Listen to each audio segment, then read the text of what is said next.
Hello students, तो अज असी करांगे 10th क्लास का अगला टॉपिक जिहड़ा चैप्टर 4th अपना चलता पाया उहदा सैकेंड चैप्टर चलता पाया प्रिज्म वाला। इन्हें प्रिज्म दा refraction of light occurs at two inclined faces, दो इनकलाइंड फेसिस ते हुंदी है।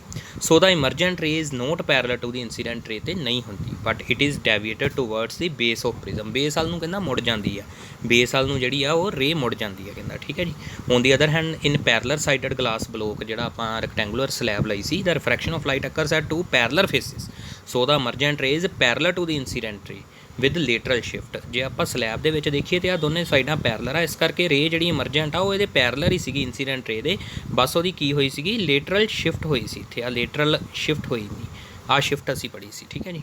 Factors affecting the angle of deviation, हुण जिहड़ी प्रिज्म ने एंगल ऑफ डेविएशन क्रिएट कीता रे दे पाथ दे विच, आ मतलब इन्नी रे मुड़ी आ जिहड़ा एंगल ऑफ डेविएशन आ ये किहदे फैक्टरां ते डिपेंड करदा, ये असीं हुण देखांगे। सब तो पहला एंगल ऑफ इंसीडेंस ते, एंगल ऑफ इंसीडेंस ते कहंदा डिपेंड करता वा एंगल ऑफ डेविएशन। किवें डिपेंड करदा वो अगे जाके पढ़ांगे।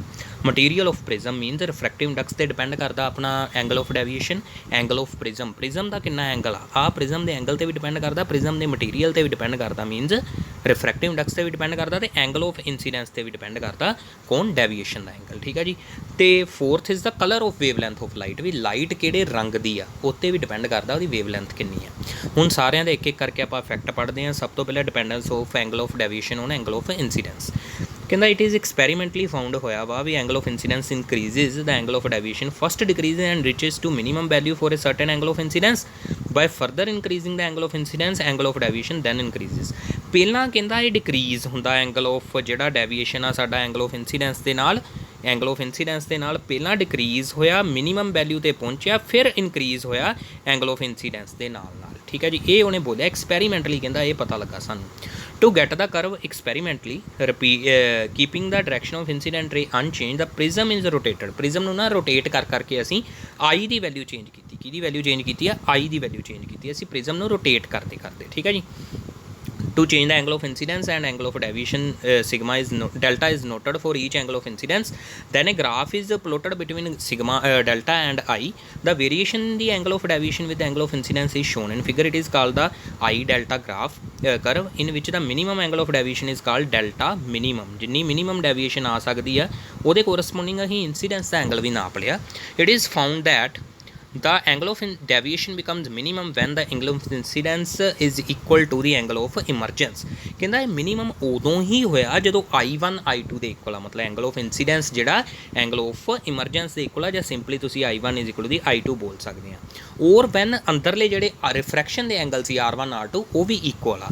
The position of prism with respect to the incident ray at which incident ray suffers minimum deviation is called position of minimum deviation। इस पोजीशन नूं प्रिज्म दी नूं असीं की बोलते हैं, मिनीमम डेविएशन वाली पोजीशन बोलते हैं, ठीक है जी। From geometry in figure number 4.22 की ज्योमैट्री जेकर असीं देखिए फिगर जिहड़ी पहलां बनी हुई सीगी जिहड़ी प्रिज्म वाली आपां कीती ਸੀ ना पिछली वीडियो च, वो वाली फिगर देखियो। It can be shown that the ray PQ जिहड़ी ਉਹਦੀ ray PQ is parallel to base BC, वो मतलब BC ਦੇ पैरेलल आ। Thus in the position of minimum deviation the refracted ray inside the prism travels parallel to its base. If the prism is equilateral or principal section of prism forms an isosceles triangle।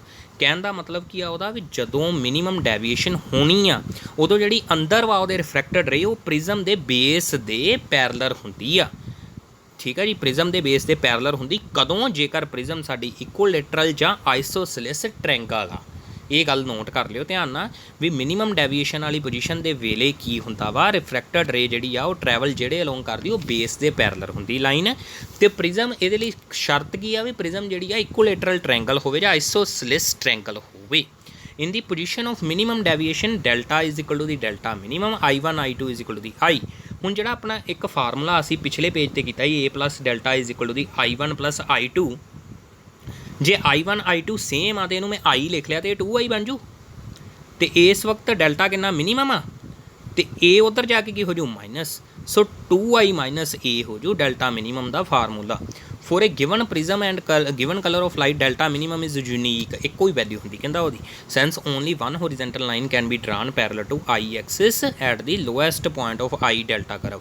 कहता आप एक ही horizontal line draw कर सकते हैं, इस करके only one horizontal line can be drawn parallel to I axis at the lowest point of I delta curve. कहता इत्थे इक्को ही लाइन ड्रा हो सकती है होरिजेंटल लाइन, दो तो नहीं ना हो सकती, इत्थों तो फिर मिनीमम नहीं होना, आई इक्को ही लाइन ड्रा हो सकती। इस करके कहता मिनीमम जिहड़ा एंगल है ना डेल्टा मिनीमम ये यूनीक वैल्यू है एक।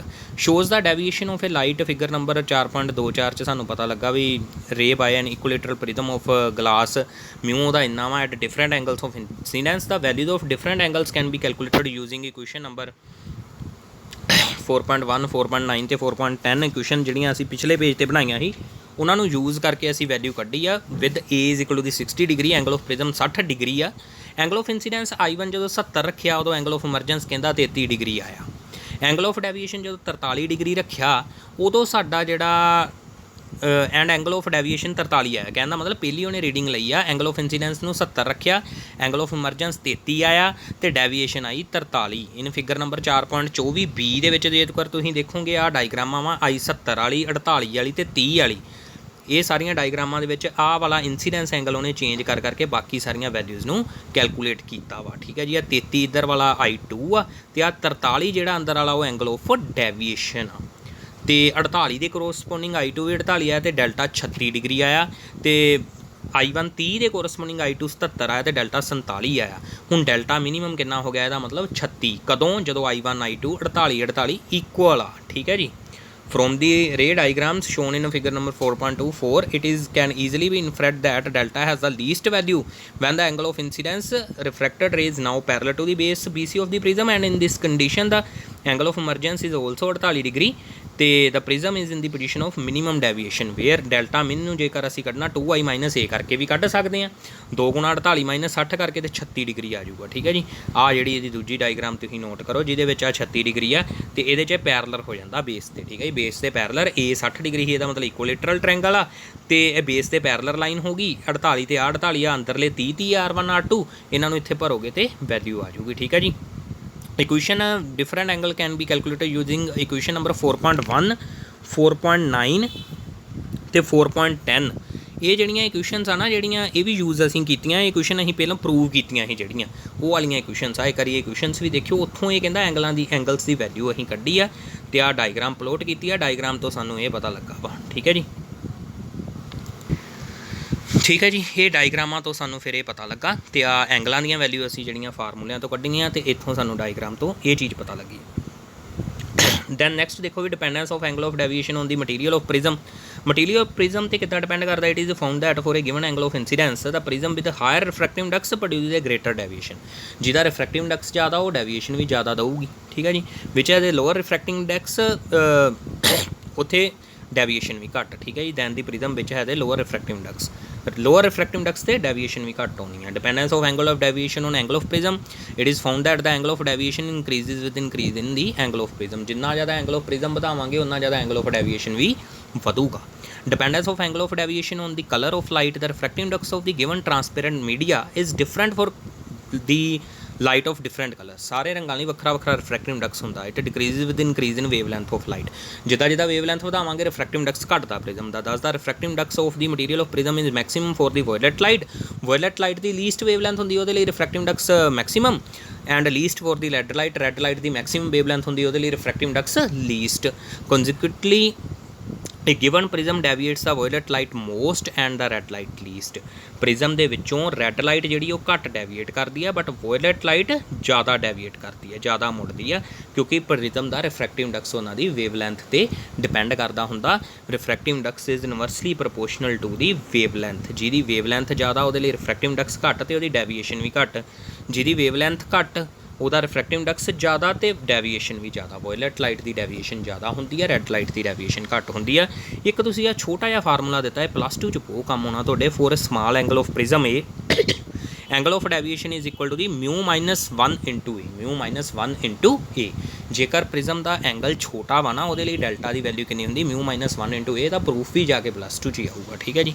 Thank you for watching this video.